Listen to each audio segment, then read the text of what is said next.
Thank you, Luke. We are in Daniel 11, and I thought I'd just give a little bit of context to the chapter before we read it, okay? Or Kay is going to read it. I think when Kay agreed to read it, she didn't realise how long it was. And it is quite long, so you might have to concentrate as we go through this.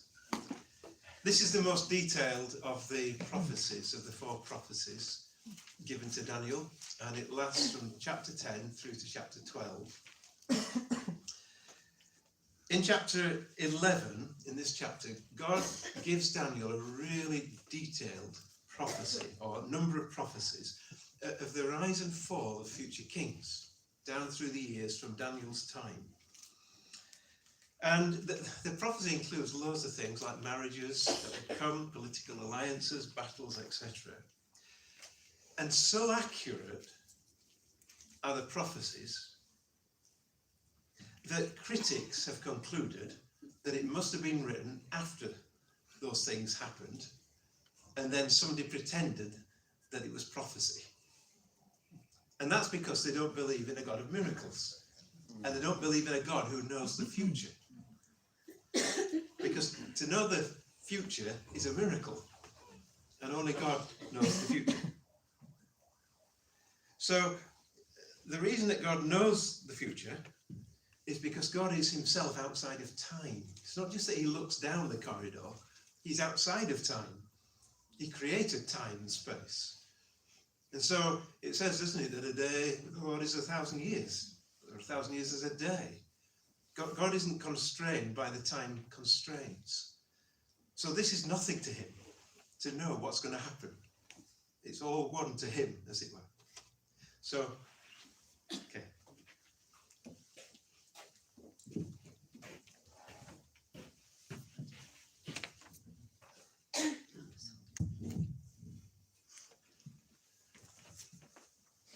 Right, are we ready? We'll all be a year older by the time I finish this, so let's read it and grow old together. And in the first year of Darius the Mede, I took my stand to support and protect him. Now then, I tell you the truth, 3 more kings will arise in Persia, and then a 4th, who will be far richer than all the others. When he has gained power by his wealth, he will stir up everyone against the kingdom of Greece. Then a mighty king will arise, who will rule with great power and do as he pleases. After he has arisen, his empire will be broken up and parcelled out towards the 4 winds of heaven. It will not go to his descendants, nor will it have the power he exercised, because his empire will be uprooted and given to others. The king of the south will become strong, but one of his commanders will become even stronger than he, and will rule his own kingdom with great power. After some years, they will become allies. The daughter of the king of the south will go to the king of the north to make an alliance, but she will not retain her power, and he and his power will not last. In those days she will be betrayed, together with her royal escort and her father and the one who supported her. One from her family line will arise to take her place. He will attack the forces of the king of the north and enter his fortress. He will fight against them and be victorious. He will also seize their gods, their metal images, and their valuable articles of silver and gold and carry them off to Egypt. For some years he will leave the king of the north alone. Then the king of the north will invade the realm of the king of the south, but will retreat to his own country. His sons will prepare for war and assemble a great army, which will sweep on like an irresistible flood and carry the battle as far as his fortress. Then the king of the south will march out in a rage and fight against the king of the north, who will raise a large army, but it will be defeated. When the army is carried off, the king of the south will be filled with pride and will slaughter many thousands, yet he will not remain triumphant. For the king of the north will muster another army larger than the first, and after several years he will advance with a huge army fully equipped. In those times many will rise against the king of the south. Those who are violent among your own people will rebel in fulfillment of the vision, but without success. Then the king of the north will come and build up siege ramps and will capture a fortified city. The forces of the south will be powerless to resist. Even their best troops will not have the strength to stand. The invader will do as he pleases. No one will be able to stand against him. He will establish himself in the beautiful land and will have the power to destroy it. He will determine to come with the might of his entire kingdom and will make an alliance with the king of the south. And he will give him a daughter in marriage in order to overthrow the kingdom. But his plans will not succeed or help him. Then he will turn his attention to the coastlands and will take many of them. But a commander will put an end to his insolence and will turn his insolence back on him. After this, he will turn back towards the fortresses of his own country, but will stumble and fall to be seen no more. His successor will send out a tax collector to maintain the royal splendour. In a few years, however, he will be destroyed, yet not in anger or in battle. He will be succeeded by a contemptible person who has not been given the honour of royalty. He will invade the kingdom when its people feel secure, and he will seize it through intrigue. Then an overwhelming army will be swept away before him. Both it and a prince of the covenant will be destroyed. After coming to an agreement with him, he will act deceitfully, and with only a few people he will rise to power. When the richest provinces feel secure, he will invade them and will achieve what neither his fathers nor his forefathers did. He will distribute plunder, loot, and wealth among his followers. He will plot the overthrow of fortresses, but only for a time. With a large army, he will stir up his strength and courage against the king of the south. The king of the south will wage war with a large and very powerful army, but he will not be able to stand because of the plots devised against him. Those who eat from the king's provisions will try to destroy him. His army will be swept away, and many will fall in battle. The two kings, with their hearts bent on evil, will sit at the same table and lie to each other, but to no avail, because an end will still come at the appointed time. The king of the north will return to his own country with great wealth, but his heart will be set against the Holy Covenant. He will take action against it and then return to his own country. At the appointed time, he will invade the south again, but this time the outcome will be different from what it was before. Ships of the western coastlands will oppose him, and he will lose heart. Then he will turn back and vent his fury against the Holy Covenant. He will return and show favour to those who forsake the Holy Covenant. His armed forces will rise up to desecrate the temple fortress and will abolish the daily sacrifice. Then they will set up the abomination that causes desolation. With flattery, he will corrupt those who have violated the covenant, but the people who know their God will firmly resist him. Those who are wise will instruct many, though for a time they will fall by the sword, or be burned, or captured, or plundered. When they fall, they will receive a little help, and many who are not sincere will join them. Some of the wise will stumble, so that they may be refined, purified, and made spotless until the time of the end, for it will still come at the appointed time. The king will do as he pleases. He will exalt and magnify himself above every god, and will say unheard of things against the God of gods. He will be successful until the time of wrath is completed, for what has been determined must take place. He will show no regard for the gods of his ancestors, or for the one desired by women, nor will he regard any god, but will exalt himself above them all. Instead of them, he will honour a god of fortresses, a god unknown to his ancestors. He will honour with gold and silver, with precious stones and costly gifts. He will attack the mightiest fortresses with the help of a foreign god, and will greatly honour those who acknowledge him. He will make them rulers over many people, and will distribute the land at a price. At the time of the end, the king of the south will engage him in battle, and the king of the north will storm out against him with chariots and cavalry and a great fleet of ships. He will invade many countries and sweep through them like a flood. He will also invade the beautiful land. Many countries will fall, but Edom, Moab, and the leaders of Ammon will be delivered from his hand. He will extend his power over many countries. Egypt will not escape. He will gain control of the treasures of gold and silver and all the riches of Egypt, with the Libyans and Cushites in submission.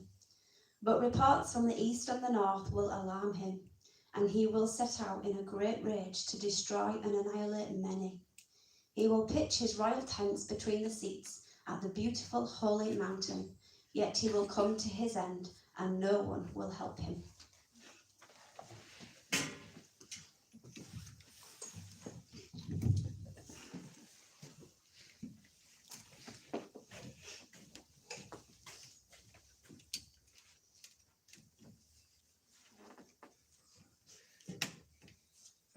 Thank you, Kay. Well done. You will be pleased. I'm not going to go through that verse by verse tonight. But I'm going to bring I'll pick out some of the main thoughts of it, the main themes from that chapter. A young boy was with his dad looking at his first train in the railway station. And the little boy was full of questions. Dad, what does that do? And how does that work? Dad, when's it going to set off? And then he asked a question that stumped even his dad. He said, Dad, why is it a train? Now you try and answer that one. The why questions are the hardest sometimes, aren't they? I found myself asking that question when I looked at this passage. I thought, why on earth have I decided to preach on this one? But no, it's a wonderful passage, actually. I've studied it and really been blessed and been helped by a lot of people who've given their lives to studying Daniel and reading things and listening to things. So there's a lot here that I won't cover. So if you want to know a little bit more, you can always have a chat with me afterwards.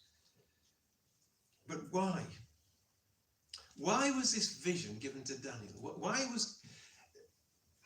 Why did God give him such detail about the future? Why has God put this in the Bible for us? That's a question I'm going to come to at the end. And just as an application. And at the end, rather than discuss things, I thought we would pray just for a short time around the tables at the end in response to the answers to that question, why? So here's a brief outline to navigate the chapter. So number one, there's 4 points. Verses 2 to 4. This is the time from King Cyrus to Alexander the Great. Okay, so number one, time from King Cyrus to Alexander the Great. Verses 5 to 20, that's the time from Alexander the Great to Antiochus Epiphanes. Number 3, verses 21 through to 35, that's the time of Antiochus Epiphanes in detail. It's about his life. And then the 4th section is verse 36 to the end, to verse 45, the time of Antichrist. So number 1, first of all, verses 2 to 4, the time from King Cyrus to Alexander the Great. So let me read verses 1 and 2 again.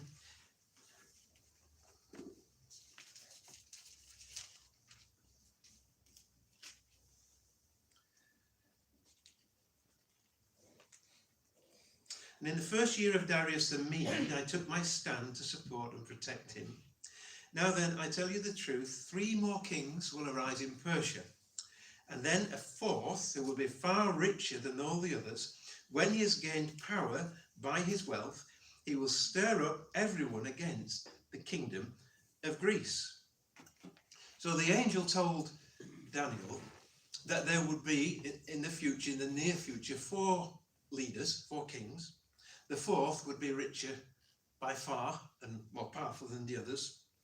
That was fulfilled in history by King Xerxes. He was strong and he was fabulously rich, and he opposed the rule of Greece. The 3 kings who ruled before him in Persia were, you don't have to remember these names, Cambyses, Pseudo-Smerdis and Darius Hystaspes. Great names, aren't they? I don't think they'll catch on, but anyway. Then verse 3 and 4. Then a mighty king will arise, who will rule with great power and do as he pleases. And after he has arisen, his empire will be broken up and parcelled out towards the four winds of heaven. It will not go to his descendants, nor will it have the power he exercised, because his empire will be uprooted and given to others. So a mighty king would come on the scene next, and this man would have power to do as he pleased, and his empire will be split into four, to the four winds it says, but not to his descendants. Okay? Now that was fulfilled in Alexander the Great. Again, this is a prophecy of something that would happen about 120 years after the prophecy was given in 333 BC. Alexander the Great, we've come across him in Daniel 7, how Alexander the Great, he rapidly overcame the Persian Empire and even moved into parts of Europe. And by the age of 32, he'd conquered everything. Sadly for him, at the age of 32, he died. And his kingdom didn't go to his to his descendants. They were split between four generals. And so he fulfilled that prophecy perfectly. And then the second section, verses 5 to 20. This is Alexander to Antiochus Epiphanes, or it could be Antiochus, or I don't know how you pronounce it, but it's going to be Antiochus. I might oscillate. The prophecies here begin to focus on two of those generals and their successors. They're called the King of the North and the King of the South. It's interesting, the other parts of the empire and not of the other two parts are just not mentioned in this prophecy, and I'll explain why that is later. Why did it, well, let me just touch on that a little bit. Why did he concentrate on the King of the North, King of the South? Now, it all depends on what you mean by the King of the North and King of the South. For example, if you live, here in Bradford, are we in the North or in the South? Well, it depends on your term of reference, doesn't it? You know, if my brother lives down in Plymouth, anything above London is north. If you live in Glasgow, we're south. We're southerners. Right? So it all depends on where you are. So what does this mean to the north and to the south? Well, it's to the north and to the south of the glorious land. I don't know if you picked that up, that lovely phrase, the glorious land. I think it's verse 36. The invader will do as he pleases. No one will be able to stand against him. He will establish him in the beautiful land, the NIV. The New King James has the glorious land. That's another way of speaking of Israel, and especially Jerusalem. So the king of the south, that refers to the Egyptian kingdom. The leaders of the kings of those were called the Ptolemies. It starts with a P, Ptolemies. And the kings of the north, that's the king of Syria. And they were the Seleucids. So the focus of these prophecies are on the north and on the south. The reason is because of their relationship to the Holy Land, to God's people, to Israel. We'll come back to that later on. So the third section, verses 21 to 35, that's the time of this Antiochus Epiphanes. Now here, the prophecies go into much more detail. They really do flesh out this person, this man who was to come. Remember, this is a prophecy of what was going to happen. And it focused on this one man who was to rise to prominence. And this happened 450 years after this prophecy. But why? Why focus on this one man? I think two reasons. One, because of the way that he especially dealt cruelly and violently with God's people. but also because this man had some characteristics that foreshadowed the future man who will come one day, that the Bible speaks about at God's appointed time. Verse 21. You see this description? Verse 21. He will be succeeded by a contemptible person. So he, that's the king before this, he will be succeeded by and this is the man, a contemptible person. New King James has a vile person, who has not been given the honour of royalty. He will invade the kingdom when its people feel secure, and he will seize it through intrigue. So this next king will be a vile, contemptible person. And he'll take the throne by intrigue, not by right or by power. And that was fulfilled by this man called Antiochus the fourth. And just as that prophecy predicted, that man fulfilled that perfectly. He came to power. His title didn't enable him to rise to power, but he gained power through flattery and through buying off people. He was an extremely vain and arrogant man. This man, Antiochus IV, he liked to think of himself as God, manifest here on the earth, the Greek God. And so he took the name Epiphanes, because Epiphanes means the great one, or glorious one.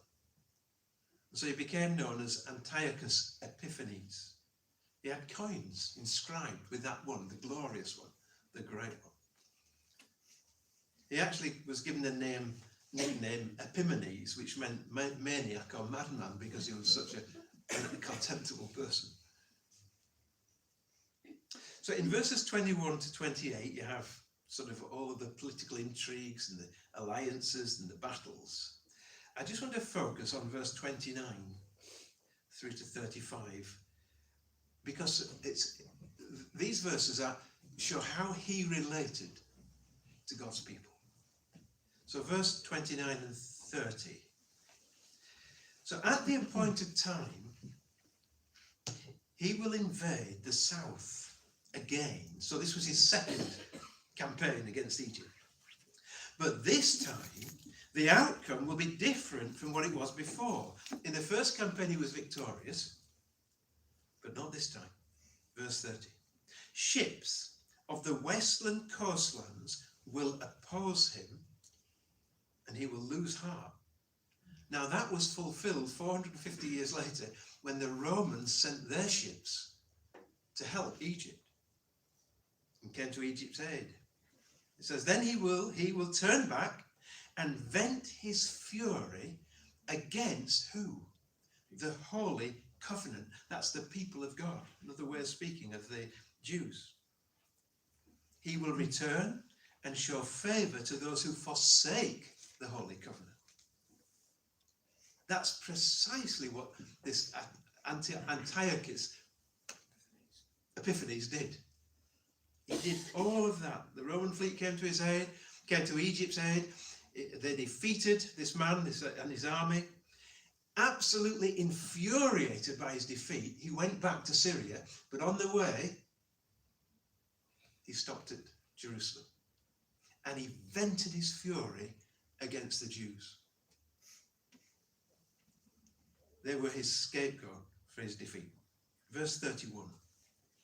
His armed forces will rise up to desecrate the temple fortress and will abolish the daily sacrifice. Then they will set up the abomination that causes desolation. Remember, this is a prophecy. 450 years later, that's what happened.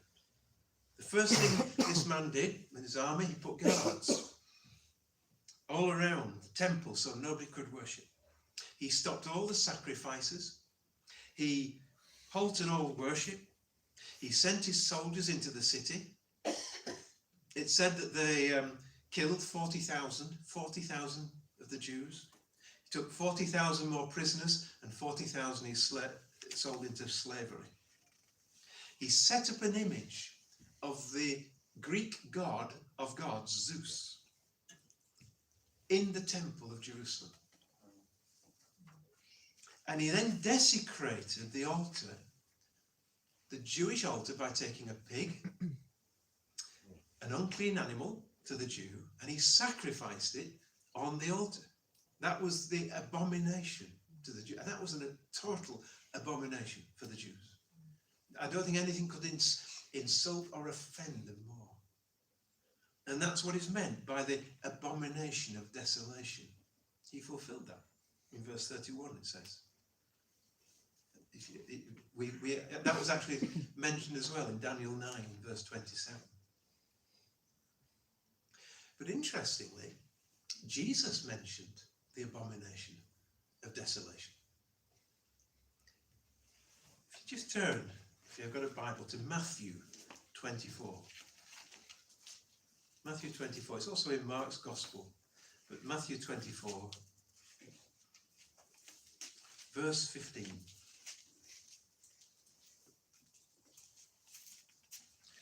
So, and this is Jesus. This whole chapter is about the time of the end. Well, it's about the signs of the times of the end. Okay? And Jesus says this, Matthew 24, verse 15. So when you see standing in the holy place the abomination that causes desolation, spoken of through the prophet Daniel, let the reader understand. Now this is where you get a double fulfillment of prophecy. Often, sometimes prophecies in the scriptures had a double fulfillment, even a treble sometimes, and more. So a prophecy is made, and the first fulfillment comes to pass in the more near future. But later on, there's a second fulfillment, a far fulfillment, and that far fulfillment is the fullness. All right. So the first fulfillment is a shadow, if you like, or a pattern of that which comes afterwards. So this demonstrates this abomination of desolation spoken of by Daniel happened in the time of Antiochus Epiphanes. But that was looking forward. It was like a pattern, if you like, a type or a foreshadowing of something that will take place much later on in the end times. Some actually think that was fulfilled in the time of Rome, when Rome, AD 70, when Romans totally destroyed the temple. But I don't accept that. I think that might have been a partial fulfillment.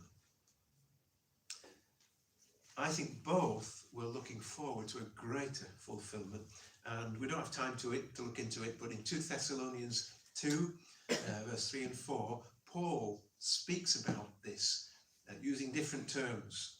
The Antichrist, who will set up this abomination of desolation in the temple. And that brings us to the fourth section. So verses 36 to 45, the time of the Antichrist. That's who these verses ultimately look to. One of the big clues, going back to Daniel 11, there's a phrase that comes up quite a few times actually, and it's the phrase at the end of time. At the end of time. Look at Daniel 11, verse 40. At the time of the end, the king of the south will engage him in battle. Verse 35, just go back to verse 35. Some of the wise will stumble so that they may be refined, purified and made spotless until the time of the end. And then you go into chapter 12, which Matthew will be looking at next week. Verse 4, but you, Daniel, roll up and seal the words of the scroll until the time of the end. And verse 9 as well. He replied, "Go your way, Daniel, because the words are rolled up and sealed until the time of the end."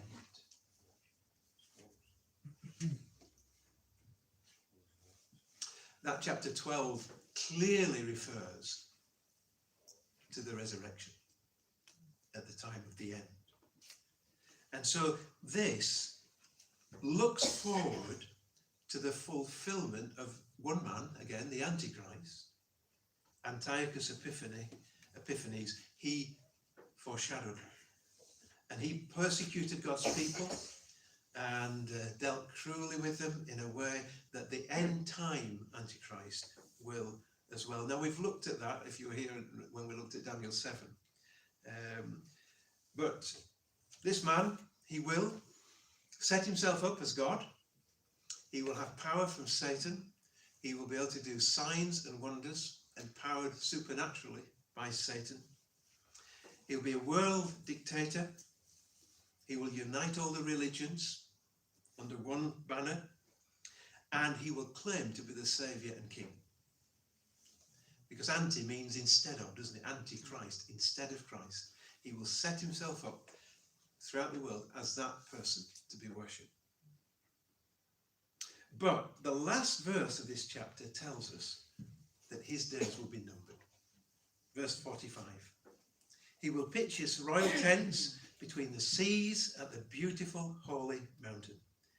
Yet he will come to his end, and no one will help him. When God decides someone's end is coming, it will come.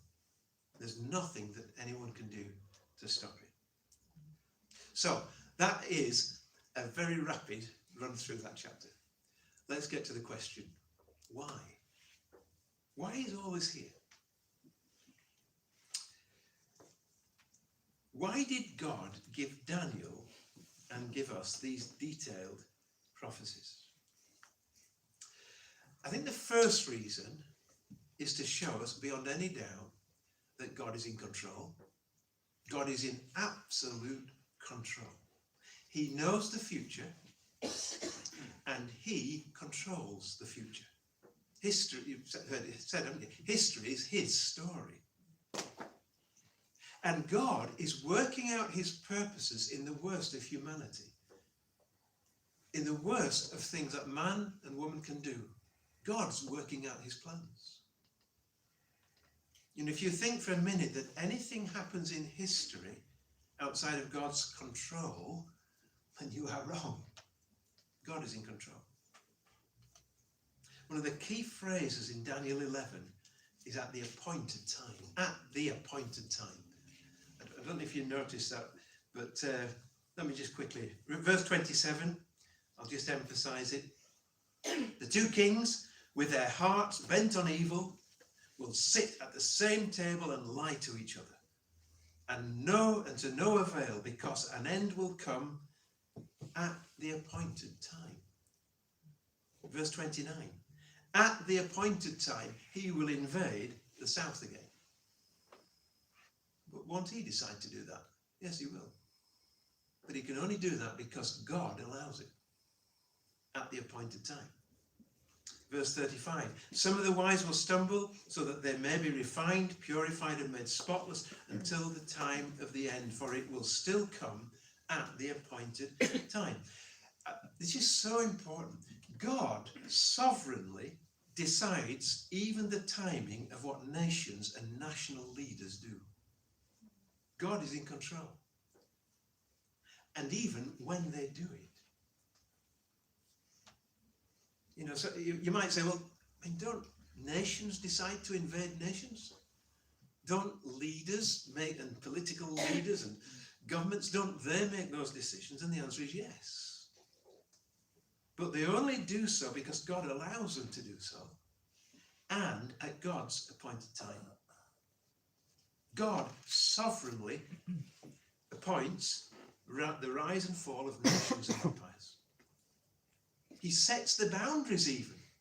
Acts 27 says that. Sorry, Acts 17, verse 16. He sets the boundaries of each nation. So it's not up to some, nation land grabbing something. Actually, God is in control even of that.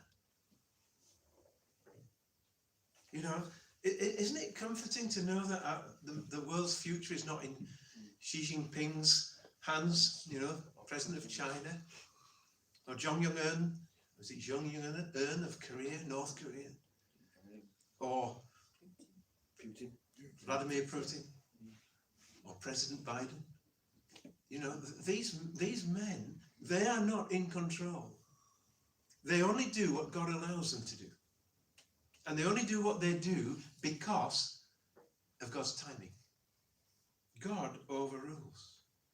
It's God's hand is on, let me put it like this, God's hand is on the steering wheel of history. He is overruling and guiding. And that means that we can trust him. When you listen to the news, and it's depressing, it can be. God, remind yourself, God is in control. And it reflects how we pray, knowing that. So that's one reason, to show the sovereignty of God. Another reason I believe the why, for the why is this, to show that God's people are always on his heart. You know, it's interesting, this vision, these prophecies, they're not prophecies of the future history of the world. God's very selective. What he reveals to Daniel are those things that focus on God's people, how they affect God's people. God's people are absolutely central to God's plans. That's what this chapter tells us. They're close to his heart. What's important to God when it comes to the nations of the world and to the conflicts and troubles are God's people. It tells us that God's people, you and me, and the people who belong to our the body of Christ, are closest to God's heart and mind. Now, the question is, well, then why is there so much suffering in God's people, among God's people? Why? Why is there so much trouble that afflicts God's people? Why is there so much persecution? And that brings us to the next answer to the question, why? Why does he allow all this suffering of his people? The answer is to test and to refine them, to refine God's people. If you just look at verse 33, and then verse 35. Those who are wise will instruct many. Now this is the godly, faithful remnant. Though for a time they will fall by the sword, or be burned, or captured, or plundered. This is God's people. When they verse 34, just read 34 as well and 35. When they fall, they will receive a little help, and many who are not sincere will join them. Some of the wise will stumble, so that they may be refined, purified, and made spotless until the time of the end. For it will still come at the appointed time. That's the reason, or one of the main reasons, why God allows these things. It's to test, to purge, and to refine his people. You know, to refine means to burn off, doesn't it? Burn off the dross, burn off the sin. It's interesting, you know, in God's sovereignty, Israel was positioned right between the north and the south, who were constantly warring. And Israel was right in between them. I mean, God could have changed that around, couldn't he? It's God who sets the boundaries. And God allowed that to happen so that his people would be more godly and more holy and more trusting and more reliant on him. And I think this is absolutely crucial to understand this passage. It's through these things that God refined his people and purified them. You know, nothing is more effective in driving people to God than suffering. You know that? Nothing is more powerful. When you suffer, you look to God. You look up to Christ. He who suffered for us. Consider him who endured such contradiction of sinners against himself, lest you be weary, faint in your minds. Jesus, when they hurled insults at him, when he suffered and suffered abuse, it said he committed himself to him who judges justly. And that's what we do. That's how we learn. We learn how to do that. When we suffer, whether it's persecution or difficulties, it might be difficult things, it might be even relationship breakups, it might be whatever it is, God uses those things in our lives. Suffering refines the dross away, it purifies the impurities, and it removes the false from the true. You know, maybe that's why we are so weak in this country as a church. I'm saying generally.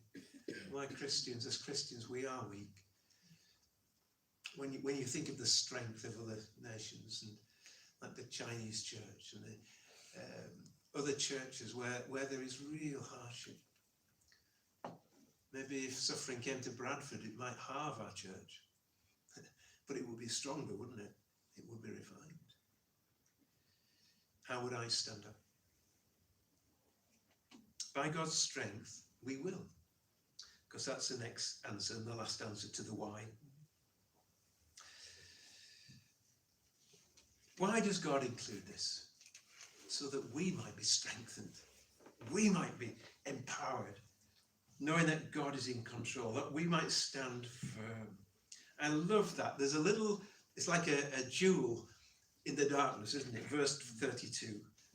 At the end of verse 32, but the people who know their God will firmly resist him. And I love the authorized, but the people that do know their God shall be strong and do exploits. Something about that, isn't it? The strength about that. Those who know their God will be strong and do exploits. And this was in the midst of suffering, real suffering. Many of the Jews were killed. Many of the faithful Jews died at this time or were tortured. And this passage is here to make us strong. Judas, you might have heard of Maccabees, Judas Maccabeus. He apparently read this chapter of Daniel at the time of Antiochus Epiphanes. He read this chapter and it inspired him to lead a revolt against Antiochus Epiphanes. And he became the leader of the Maccabean and the revolt there. That was his confidence, and that led to the deliverance of Israel from the rule of this man.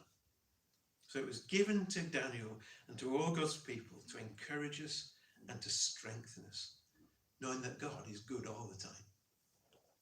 All the time, God is good. And we can entrust him, entrust ourselves to his care.